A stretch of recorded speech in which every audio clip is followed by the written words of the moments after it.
Olá, alunos! Hoje nós vamos dar continuidade à nossa primeira aula. E o que nós vamos ver? Nós vamos aprender hoje como que a gente vai descompactar a pasta para utilizar o DevC++ e qual o compilador correto para ser utilizado, né? Então, para descompactar o DevC++, nós vamos fazer o download lá no Drive, que a professora compartilhou com vocês. Após o download, nós vamos clicar na pasta devcpp portable, pedir para extrair para devcpp portable. Ele vai fazer a extração, então, de todos os arquivos necessários para que nós possamos utilizar o compilador portátil.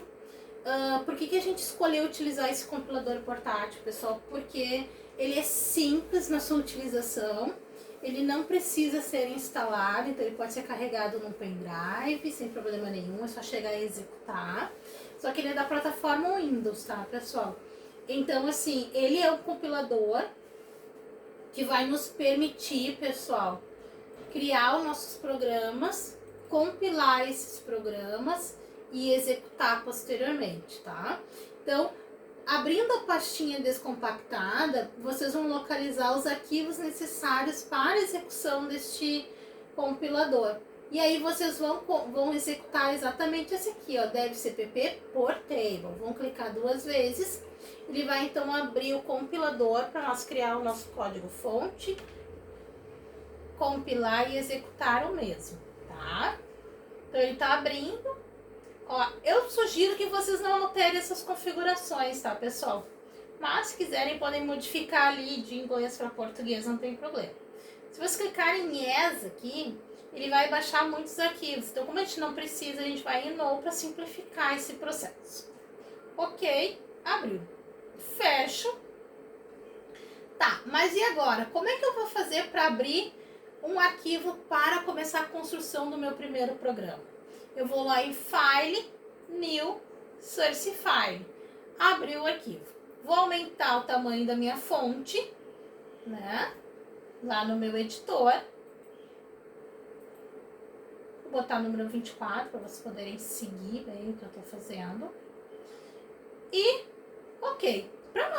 Nós vamos reforçar hoje, pessoal, um comando básico, que é o comando de saída de dados. E nós vimos na aula anterior que esse comando de saída é o printf. É o cara que vai nos permitir disparar para a tela do usuário uma informação qualquer, que esteja armazenada em memória, ou apenas vai me auxiliar para direcionar o usuário e me fornecer aquilo que eu preciso, né? E nós vimos também que para eu trabalhar com um comando de saída, eu preciso fazer a importação da biblioteca padrão de entrada e saída de dados, que é a biblioteca de input e output. Essa biblioteca, o que é uma biblioteca? Nada mais é do que uma pasta dentro do meu computador que possui pequenos programas que me auxiliam na utilização desses comandos, fazendo com que esses comandos executem as suas funções. Por exemplo, comando de saída, a função de disparar para a tela informação, comando de entrada, a função de buscar a informação do mundo externo e armazenar em memória para ser utilizada posteriormente. Então, está tudo programado dentro dessas bibliotecas que nós vamos fazer a importação. Então, como é que a gente importa essa biblioteca padrão? A partir de sustenido, include, e entre colchetes a gente coloca então o nome da biblioteca que a gente quer importar. No caso, stdio.h, biblioteca padrão de input output. A partir da importação da biblioteca, eu tenho a minha função principal, que é a minha função main, onde a partir dela tudo será executado, né? Então, tudo que eu quiser executar dentro do meu programa tem que ser previsto dentro da função main, certo, pessoal? A partir daí, o que eu vou fazer? Primeiro passo, para nós ver direitinho essa função printf, nós vamos disparar para a tela do usuário uma informação. Vamos disparar aquela mensagem padrão, olá mundo, né? Então, a partir do meu comando printf, abro parênteses, entre aspas duplas eu vou colocar a minha mensagem, que é olá mundo. vou dar um ponto de exclamação. Ao final de um printf, obrigatoriamente tem que haver um ponto e vírgula. Se eu esquecer desse ponto e vírgula, meu programa não executa porque dá erro de sintaxe. O que é sintaxe? É a gramática utilizada da nossa linguagem de programação C, neste caso, tá? Então, printf olá mundo. Tá, mas e como é que eu vou fazer para ver isso aí na tela do usuário? Eu vou lá, vou salvar, primeiro passo, salvar o meu programa, vou lá em File, Save, dou um nome para ele, vou colocar um nome aqui, programa 1.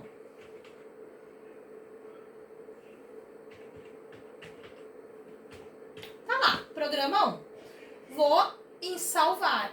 Meu primeiro programa está salvo lá na minha pasta aulas. Esse é o ponto .cpp, que é o arquivo que vocês deverão me enviar sempre que eu pedir para vocês criarem um programa e após fazer o envio, tá, pessoal? Tá lá o meu programinha. Tá, e como é que eu vou compilar? Eu vou lá em Execute, Compile, ou Ctrl F9. Ele vai compilar o meu programa, vai verificar se tem algum erro de sintaxe ou não. E aí ele vai acusar se tiver, senão ele não acusa nada. Tá lá. Vamos ver, ele demora um pouquinho. Ó, não há erros nenhum. Close.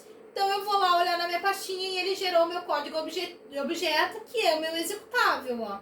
Esse é o meu executável, a partir dele vai ser executado o meu programa. Se eu clicar 2 vezes, pessoal, mas preste atenção que ele vai ser muito rápido nesse caso.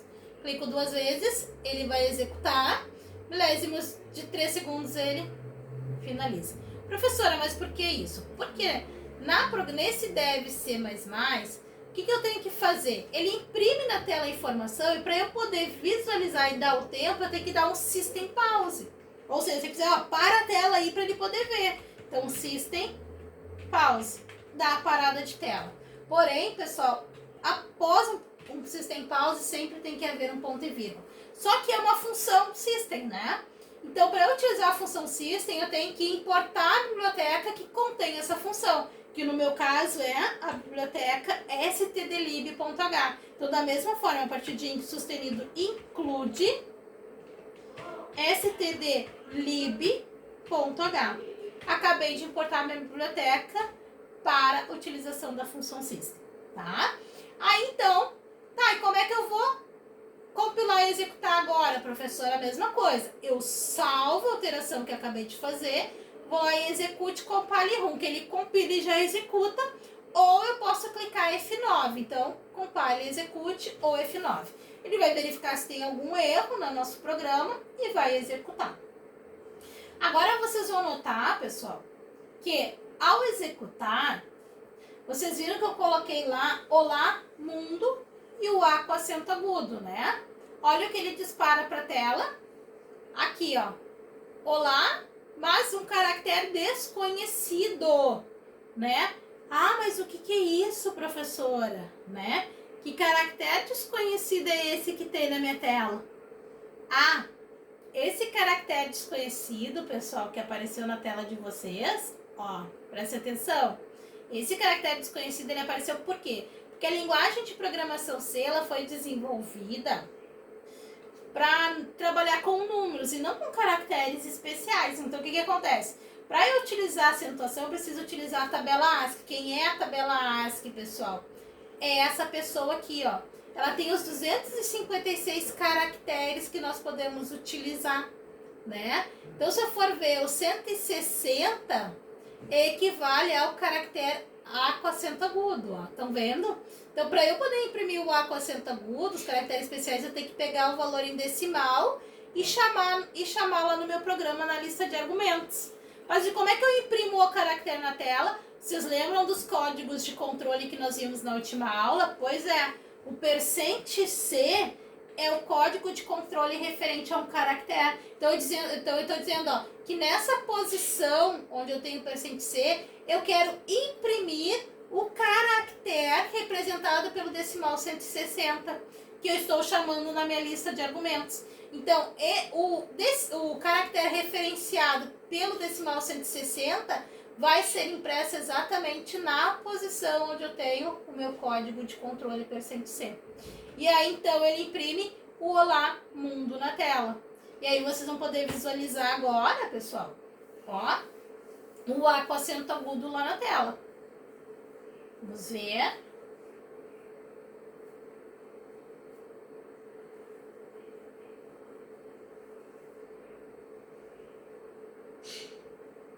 Tá lá, ó.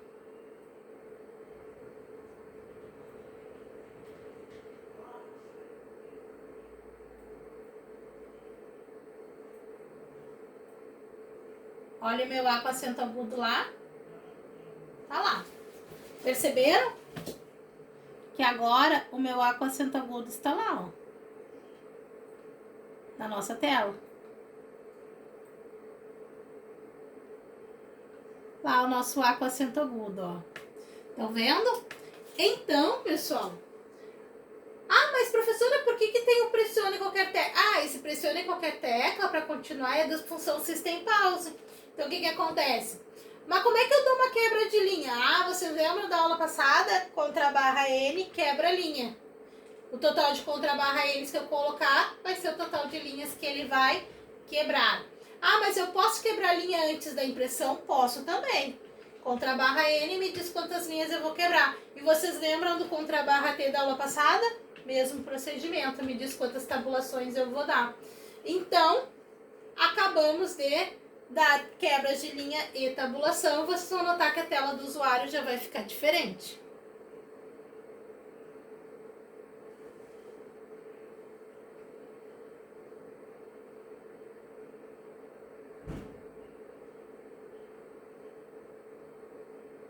Está lá. Perceberam? Então, tudo que eu quiser, eu tenho que prever dentro da string de controle e chamar na lista de argumentos se for caractere especial ou se for conteúdo de variáveis. Outra coisa, professora, e se tiver mais de um caractere especiais, eu posso utilizar? Posso. Vocês lembram, pessoal, do comando de atribuição de dados que a professora falou ontem? Então, vamos fazer o seguinte, ó. Vamos declarar uma variável chamada idade. Então, vamos botar idade é do tipo inteiro, né? Int, idade. Tá lá. E aí, eu vou fazer a idade recebendo 21. Vou botar aqui, ó. Idade recebe... Opa. Idade recebe 21. Ponto e vírgula. Agora, vocês vão me perguntar. Vamos imprimir então. Olá, mundo. Aí eu boto aqui. Printf.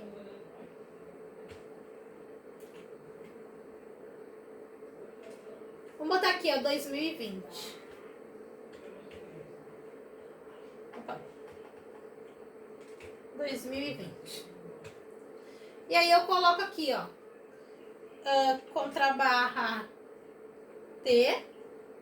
Bota aqui, ó. Você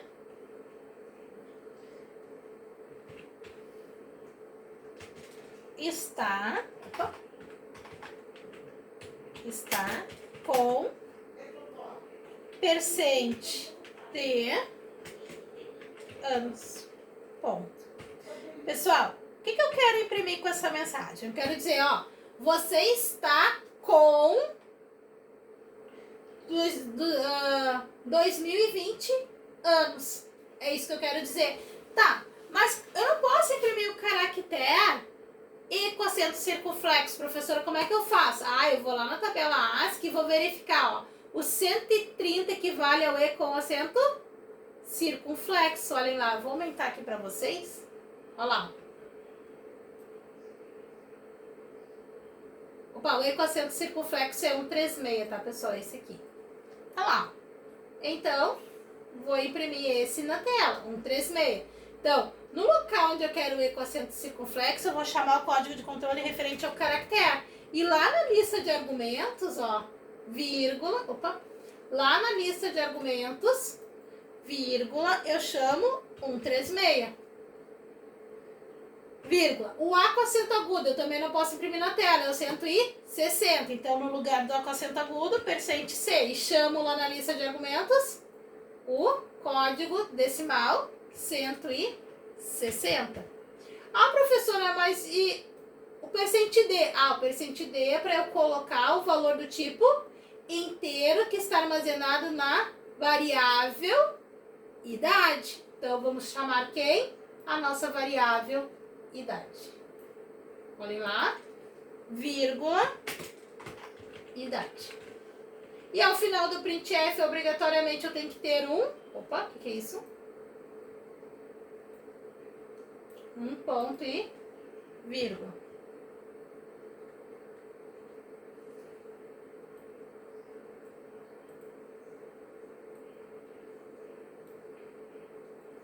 Tá aí. Vou trazer de volta o meu System Pause.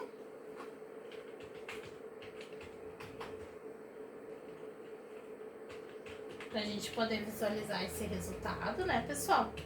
E preciso também finalizar o meu programa com a minha chave. Tá lá. Agora nós vamos executar e compilar para ver isso acontecendo. F9, compila e executa. Tomara que dê certo, né, pessoal?